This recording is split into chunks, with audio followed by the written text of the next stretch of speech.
উফ, একটু আস্তে করো না, আমার ব্যথা লাগে না বুঝি। বলি আমি যদি প্রেগনেন্ট হয়ে যাই তখন কি করবে? প্রেগনেন্ট হয়ে গেলে হবে, সমস্যা কোথায়? আমি আসি। আমাদের গল্পগুলো যদি ভালো লেগে থাকে তাহলে আমাদের চ্যানেলটি সাবস্ক্রাইব করে পাশে থাকবেন। ধন্যবাদ। আর আমি প্রিয়াঙ্কা। আমাদের গল্পগুলো যদি ভালো লেগে থাকে অবশ্যই আমাদের চ্যানেলকে সাবস্ক্রাইব করে পাশে থাকবেন। আর হ্যাঁ, ভিডিওটি সম্পূর্ণ শুনবেন। উফ, একটু আস্তে করো না, আমার ব্যথা লাগে না বুঝি। আরে আমি তো আসতেই দেই, তুমি সব সময় আমার সাথে এমন করো কেন? তো আর কি করব, রোজ রোজ এমন রোমান্টিক অত্যাচার যে আমার আর সহ্য হয় না। সবাই রোমান্টিক আদর পাবার জন্য ব্যাকুল হয়ে যায়, আর তোমার সহ্য হয় না? এটা কেমন কথা? এটাই আসল কথা। লোকচক্ষুর অন্তরালে আর কতদিন এমন করে কাটাবে? বলি আমি যদি প্রেগনেন্ট হয়ে যাই তখন কি করবে? প্রেগনেন্ট হয়ে গেলে হবে, সমস্যা কোথায়? বাহ বাহ, বিয়ে ছাড়া প্রেগনেন্ট হলে তো কোনো সমস্যা থাকে না, তাই না সোনা? মানুষ আর এই সমাজ আমায় এমনি এমনি ছেড়ে দিবে। দূর, সেটা পরে দেখা যাবে। এখন বাজে কথা বলিও না, আমায় আমার মতো করে করতে দাও, আর সুখ নিতে দাও। অয়নের কথাটা শেষ হতেই মীরা একদম শান্ত হয়ে যায়। দীর্ঘ 4টি মাস ধরে এমন অবাধেই চলছে তাদের শারীরিক সম্পর্কের ভালোবাসা। কথাটা শুনতে একটু অবাক লাগলেও এটাই সত্যি। ভালোবাসা দুই ধরনের হয়, একটা মনের সাথে আর একটা দেহের সাথে। অয়ন আর মীরার ভালোবাসা মনের সাথে কম আর দেহের সাথে বেশি। তারা একে অপরের মনের থেকে বেশি গুরুত্ব দিয়ে থাকে দেহের। তাই তো তাদের ভালোবাসার সম্পর্কের এই দিনগুলো শুধুমাত্র শারীরিক সম্পর্কের মাঝে সীমাবদ্ধ হয়ে আছে। অয়ন প্রায় ঘন্টা দেড় রোমান্টিক অত্যাচার করে পর শান্ত হয়ে মীরার শরীরের উপর নেতিয়ে পড়ল। মীরা অয়নকে শক্ত করে আঁকড়ে ধরে আছে, এতটা শক্ত করে ধরে আছে যে মীরার বুকের উপর থেকে অয়নকে কেউ কখনো সরাতে পারবে না। অয়ন মীরার কপালে আলতো করে নিচের ঠোঁটচোরা ছুঁয়ে দিয়ে মীরার উদ্দেশ্যে বলতে লাগলো, জান, আজ তুমি আমায় অনেক সুখ দিয়েছো। এতটা সুখ আমি মনে হয় আর কখনো পাইনি। এটা কি বলছো? এতদিন ধরে তোমার সাথে আমার এই শারীরিক মিলন হচ্ছে, এতদিন কি একটুও সুখ পাওনি? পেয়েছি তো, তবে আজ একটু বেশি সুখ পেয়েছি মনে হচ্ছে। তবে প্রথম দিনের আদরটা আমি কখনো ভুলতে পারবো না। কেন, প্রথম দিন কি এমন হয়েছে যার জন্য তুমি সেই দিনটার কথা ভুলতেই পারছো না? ও মা, প্রথম দিন তো সবকিছু নতুন ছিল, আর তোমার সত্য হরণ করার মুহূর্তের কথা কি এত সহজে ভোলা যায়? এখন তো আমার কাছে কিছুই নেই তোমায় দেবার মতো। বিয়ের পর তো আর সারপ্রাইজ পাবে না, সবকিছু চেনা লাগবে। সমস্যা নাই, আমার কাছে তুমি প্রতিদিনই নতুন। আচ্ছা অয়ন, আর কত বছর ধরে এমন করে চলবে বলো? তোমার কি মনে হয় না এখন আমাদের বিয়ে করে নেওয়া উচিত? সব সময় এত বিয়ে বিয়ে করো কেন? বিয়ে ছাড়াই তো সুখ দিচ্ছি আমি, তবে বিয়ের কি প্রয়োজন? হ্যাঁ, তা তো ঠিকই বলেছ, কিন্তু কথা হচ্ছে এমন করে অবৈধভাবে আমার আর মেলামেশা ভালো লাগছে না। সব সময় ভয় থাকতে হয় যদি কিছু হয়ে যায়। বিয়ে হয়ে গেলে তো আর কোনো ভয় নেই, একদম স্বাধীনভাবে আমরা আমাদের ভালোবাসাকে পূর্ণতা দিতে পারবো। মীরার কথা শুনে অয়নের মুখটা ফ্যাকাশে হয়ে যায়। অয়নকে দেখেই বোঝা যাচ্ছে মীরার কথাটা অয়নের একটুও পছন্দ হয়নি। আর হবেই বা কেন? সব সময় মীরার কথা বললে তো অয়নের ভালো লাগার কথা নয়। অয়ন তো বিয়ে করতে চায় না। অয়ন চায় একটা শরীর, যে শরীরটা অয়নের শারীরিক ক্ষুধা নিবারণ করবে। একটা সময় হয়তো ভালোবাসার মানে হিসেবে ধরা হতো মন থেকে চাওয়া কিছু পবিত্র অনুভূতিকে। তবে বর্তমানে ভালোবাসা মানেই হলো কার বিছানায় কে কতক্ষণ থাকতে পারবে। কথাটা শুনতে হয়তো খারাপ লাগবে, তবে এটাই সত্যি।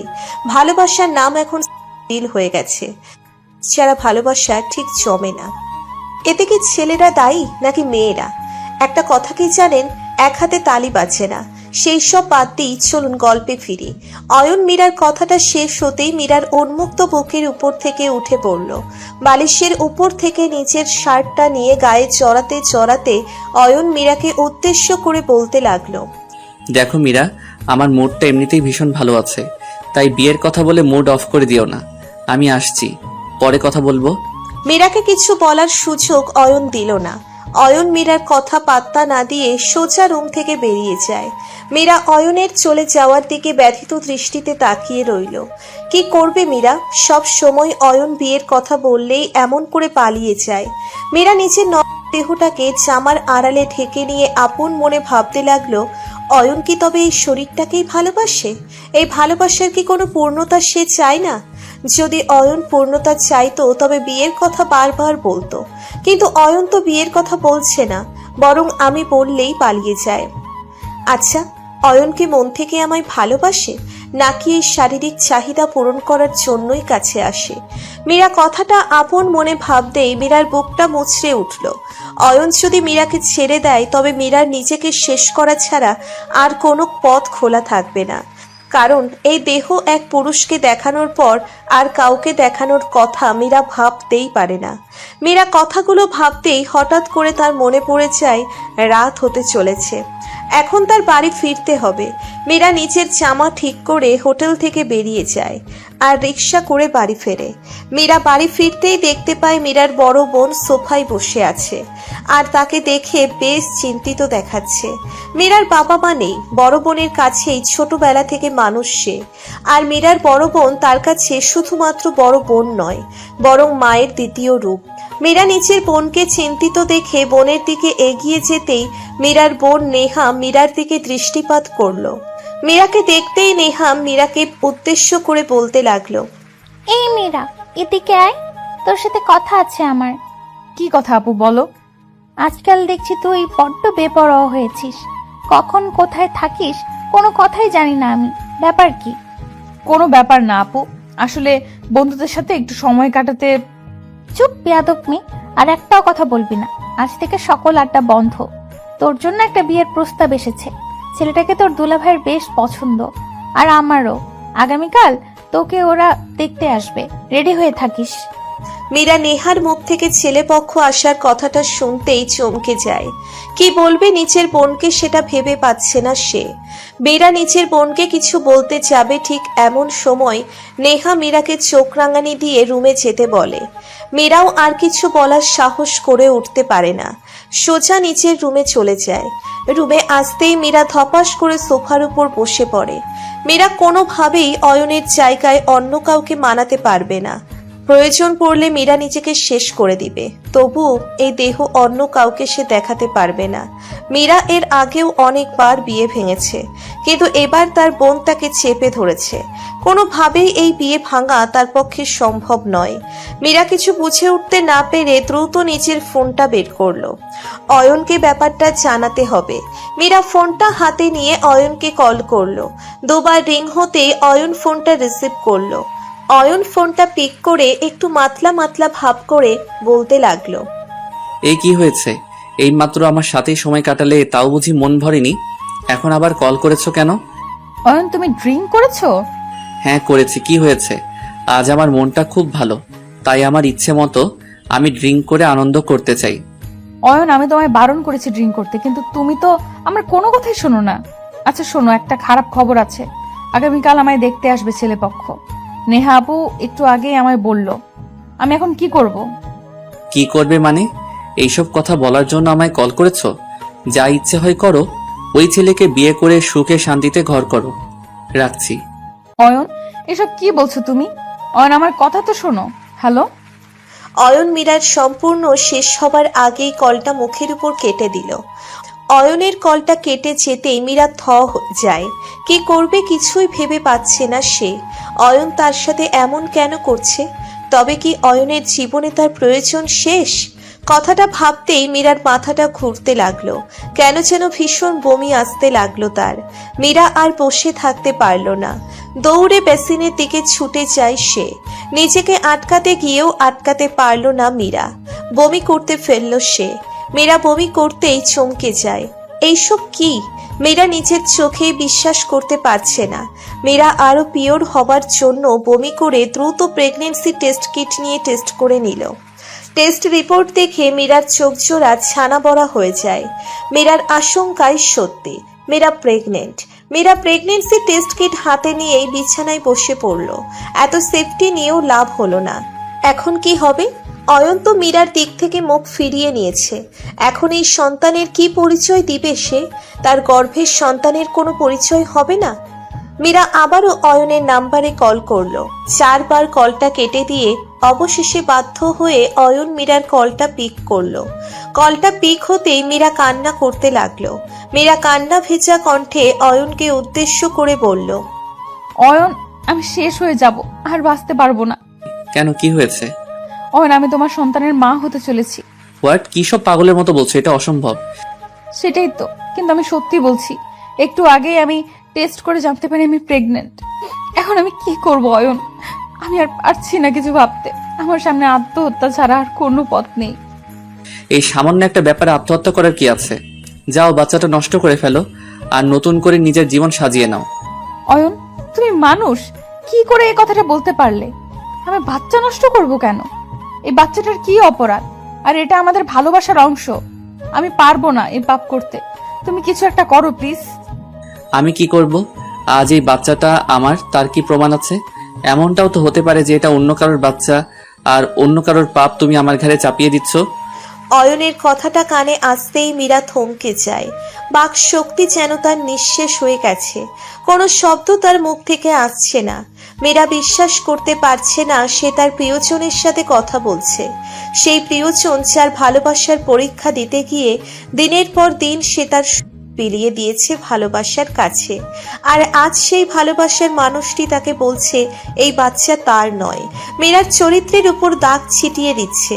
মীরা কিছু সময় নিশ্চুপ থেকে অতঃপর কাপা কাপা গলায় অয়নের বলতে লাগলো, অয়ন, তুমি মজা করছো আমার সাথে?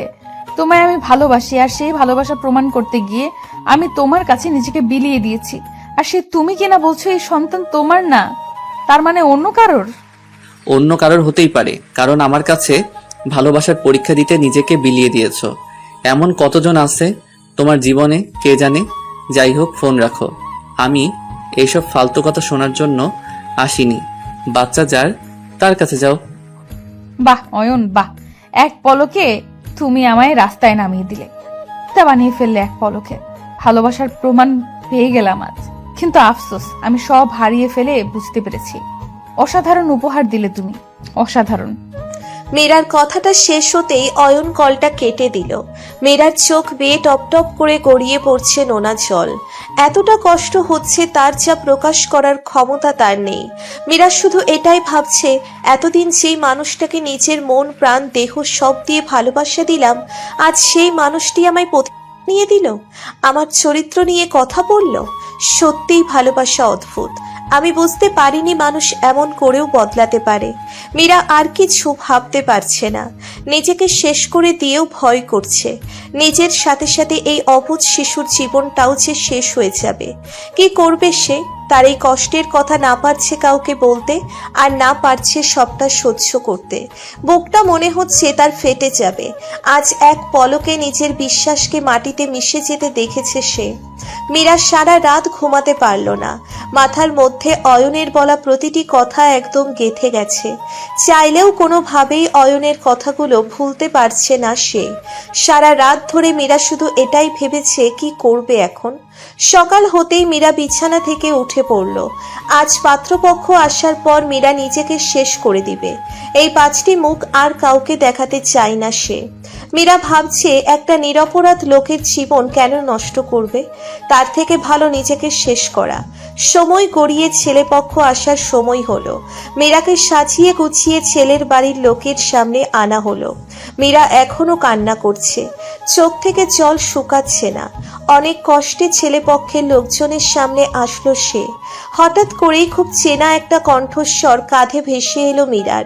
কেউ একজন বলছে, মেয়ে আমার খুব পছন্দ হয়েছে, আর আমি আজ আর এখনই মীরাকে বিয়ে করতে চাই। মীরা কৌতূহলপূর্ণ দৃষ্টি নিয়ে মাথা উঁচু করতেই দেখতে পায় তার ভালোবাসার মানুষটির তার সামনে বসে মিটমিট করে হাসছে। মীরা কিছুই বুঝতে পারল না এইসবের মানে কি। মীরা কিছু বলতে যাবে এমন সময় অয়ন মীরাকে চোখ মেরে চুপ করতে বলল। অতঃপর তাদের বিয়ে হয়ে গেল। অয়ন মীরার সাথে মজা করে ওই কথাগুলো বলেছে। তবে এটা হয়তো মজা, তবে অনেক মানুষের জীবনের সত্যি ঘটনা। তাই বলছি, ভালোবাসা মনের থেকে হয়, দেহের সাথে নয়। আপনিও কি এমন প্রতারণার শিকার হচ্ছেন না তো? প্রতিদিন ভালোবাসার নতুন নতুন গল্প পেতে চ্যানেলটি সাবস্ক্রাইব করে পাশে থাকা বেল বাটনে ক্লিক করুন।